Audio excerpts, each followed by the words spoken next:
Prepper here. In this video, I'm going to show you how to change an O2 sensor on a 2010 Subaru Forester. My car is a 2010, but this should work between 2008 and 2012, as that's the entire third generation of these cars. And the instructions should be universal across all cars, with, exception to the wrench sizes and shit.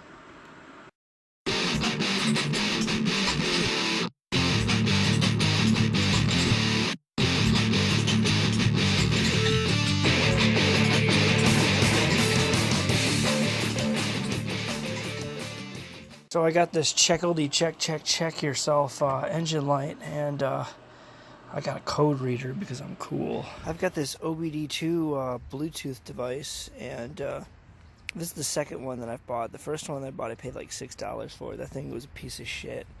But this one was like $20, $25, and this thing is awesome. It works on everything. It's lighting up all fun and shit because it's connected. The fault code says P0420, which is catalyst system efficiency below threshold bank 1, whatever that means. According to the this website here, it says powertrain auxiliary emissions control.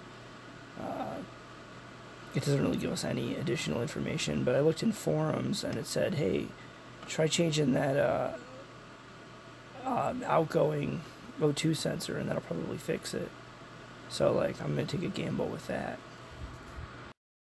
According to this Google search that I did, the average price of a mechanic to replace your O2 sensor is $430. I paid $13. Technically, I paid probably closer to $30 when you count the 22mm wrench that I bought, but you get the fucking point. This bad boy costs about $13 on eBay.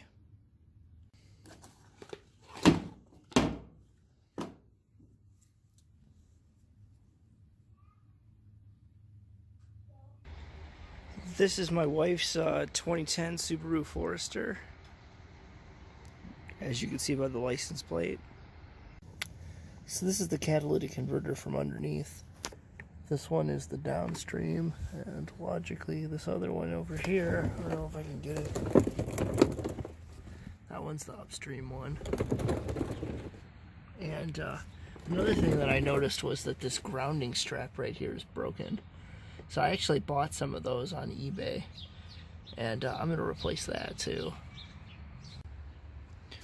This is the 2.5 liter engine, and right over here by the air box, if you look down here, you can see where your connectors are for your sensors. I wonder if I can get my hand inside there to disconnect this.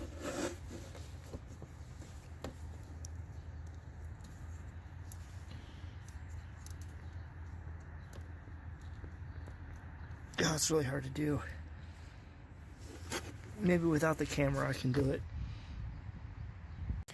I probably don't need to do this, but I'm going to remove this ram air channel thing.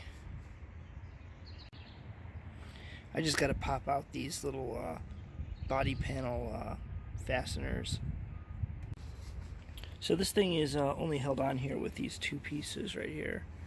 And this one over here that I pulled off looks broken. So I'm going to replace that with another one. Not that it really matters that much, but this thing just pops right out of here. Just throw it on top of the engine, fuck it. Now I've got easy access to this thing, which you just pull. You just push this thing in and pull it.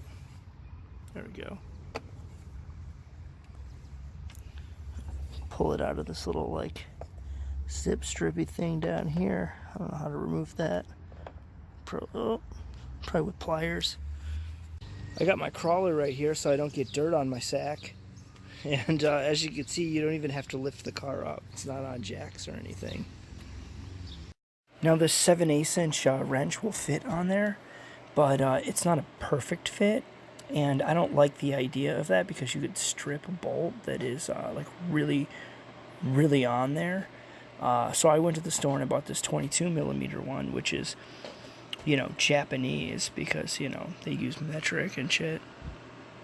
I always thought that Subarus were Australian, but they're actually Japanese, and they've always been Japanese. And just like the Japanese, they're metric, just like the Japanese penny vending machines where the little girls pee in their pants, and then you buy them out of a vending machine because, it's perfectly Japanese and normal there. Here's a picture of the burnt one next to the brand new one. As you can see, the geometry is about the same. The threads are the same. That's important. They both have this heat-proof shielding over the wires, and the newer one is kind of a generic one, so it has a much longer cord. You're going to have to make sure to get that out of the way so that it doesn't get burnt by any of the exhaust parts.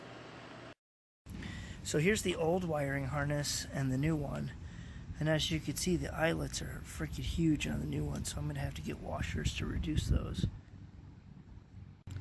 If I didn't replace this, then that could cause all kinds of sensors to not be grounded properly, and that could throw up a bunch of codes and shit. I've got this dielectric grease shit, and I swear by this shit. I put this all over my electrical crap. Hell yeah, bro, that looks conductive as fuck. We run this shit. So in summary to this video, at first I thought I was getting into a project that was all like, good day, mate, you call that a knife? But then I found out quickly that it was all about catching lobsters out of vending machines and used Japanese panties.